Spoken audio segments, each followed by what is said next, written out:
Hello everyone, welcome to Sanmarga classes. ಸಂಖ್ಯಾಶಾಸ್ತ್ರ ಅಧ್ಯಾಯದಲ್ಲಿ 4ನೇ ಪ್ರಶ್ನೆಯನ್ನ ಗಮನಿಸಿ. ಹಿಸ್ಟೋಗ್ರಾಮ್ ರಚನೆಯಲ್ಲಿ ಪ್ರತಿ ಆಯತಾಕಾರದ ಪ್ರದೇಶ ಆಯತಗಳ ವಿಸ್ತೀರ್ಣಗಳು ಯಾವುದಕ್ಕೆ ಅನುಗುಣವಾಗಿರುತ್ತೆ ಅಂತ ಕೇಳಿದ್ದಾರೆ. ಸೊ ಆಯ್ಕೆ ಎ ವರ್ಗ ವ್ಯಾಪ್ತಿ, ಆಯ್ಕೆ ಬಿ ಆವೃತ್ತಿ, ಆಯ್ಕೆ ಸಿ ಮೇಲ್ಮಿತಿ, ಆಯ್ಕೆ ಡಿ ಮಧ್ಯಬಿಂದು. ಸೊ ಇಲ್ಲಿ ಸರಿಯಾದ ಆಯ್ಕೆ ಯಾವ್ದಾಗತ್ತೆ?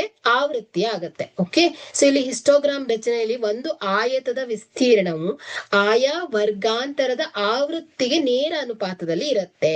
ಓಕೆ, ಸೊ ಇಲ್ಲಿ ಸ್ಥಿರ ವರ್ಗಾಂತರ ಇದ್ದಾಗ, ಸೊ ವರ್ಗಾಂತರದ ಅಗಲ ಸಮನಾಗಿದ್ದಾಗ ಆಯತದ ಎತ್ತರವು ನೇರವಾಗಿ ಆವೃತ್ತಿಯನ್ನ ಪ್ರತಿನಿಧಿಸುತ್ತೆ.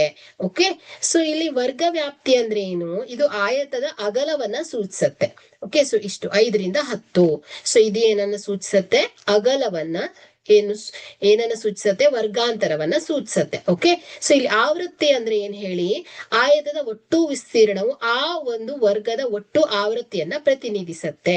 ಓಕೆ, ಸೊ ಇಲ್ಲಿ ಮೇಲ್ಮಿತಿ ಅಂದ್ರೆ ಏನ್ ಹೇಳಿ? ಇದು ವರ್ಗಾಂತರದ ಕೊನೆಯ ಬಿಂದುವಾಗಿರುತ್ತೆ. ಅಂದ್ರೆ 5 ರಿಂದ 10 ಅಂದ್ರೆ ಸೊ ಇದು ಮೇಲ್ಮಿತಿ ಆಗತ್ತೆ, ಇದು ಕೆಳಮಿತಿ ಆಗತ್ತೆ. ಓಕೆ, ಸೊ ಮಧ್ಯ ಬಿಂದು ಅಂದ್ರೆ ಇದು ವರ್ಗಾಂತರದ ಸರಾಸರಿ ಕೇಂದ್ರ ಬಿಂದು ಆಗತ್ತೆ. ಸೊ ಮಧ್ಯ ಬಿಂದು 5 ರಿಂದ 10, ಇದರ ಮಧ್ಯ ಬಿಂದು ಹೇಗ್ ಮಾಡ್ತೇವೆ ನಾವು? ಮೇಲ್ಮಿತಿ ಪ್ಲಸ್ ಕೆಳಮಿತಿ ಡಿವೈಡೆಡ್ ಬೈ 2 ಮಾಡ್ತೇವೆ. ಸೊ ಆಗ ನಮಗೆ ಮಧ್ಯ ಬಿಂದು ಸಿಗತ್ತೆ. ಓಕೆ, ಸೊ ಹಾಗಾದ್ರೆ ಇಲ್ಲಿ ಆಯತಾಕಾರದ ಪ್ರದೇಶದ ಆಯತಗಳ ವಿಸ್ತೀರ್ಣಗಳು ಏನಾಗತ್ತೆ ಹೇಳಿ? ಆವೃತ್ತಿಗೆ ಸಮನಾಗತ್ತೆ. ಓಕೆ, ಸೊ ಬಿ ಆಯ್ಕೆ ಸರಿಯಾಗಿದೆ. Thank you.